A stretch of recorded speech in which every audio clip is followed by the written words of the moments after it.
Anjar police દ્વારા ખેડૂત સીમ વિસ્તારમાં દરોડો પાડવામાં આવ્યો હતો, જેમાં કુલ 66,53,000 વિદેશી દારૂ સહિતનો મુદ્દામાલ કબજે કરવામાં આવ્યો હતો.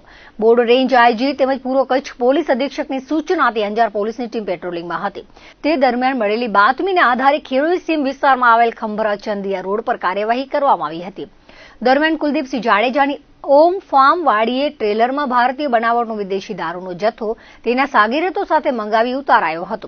જ્યાં રેડ કરાતા મેકડોનલ્ડ્સ વિસ્કીની 178 બોટલ, રોયલ ચેલેન્જર વિસ્કીની 1,752 બોટલ, રોયલ સ્ટોક વિસ્કીની 1,474 બોટલ, ઓલ સીઝન વિસ્કીની 1,548 બોટલ, બ્લેન્ડર પ્રાઇડ વિસ્કીની 156 bottle, Tuborg premium supreme Danish strong બિયરના 2,208 ટીન, બી યંગ ફાફ્ટેડ સ્ટ્રોંગ બિયરના 182 tin, thunder bolt premium strong બિયરના 384 ટીન, પૃષ્ઠ પ્લેટિનિયમ સ્ટ્રોંગ બિયરના 187 ટીન તેમજ ટ્રેલર સહિત 66,53,532 રૂપિયાનો મુદ્દામાલ કબજે કરવામાં આવ્યો હતો. તમામ આરોપીઓ સામે પ્રોહિબિશન એક્ટ હેઠળ ગુનો નોંધીને ઝડપી પાડવા તપાસ હાથ ધરવામાં આવી છે.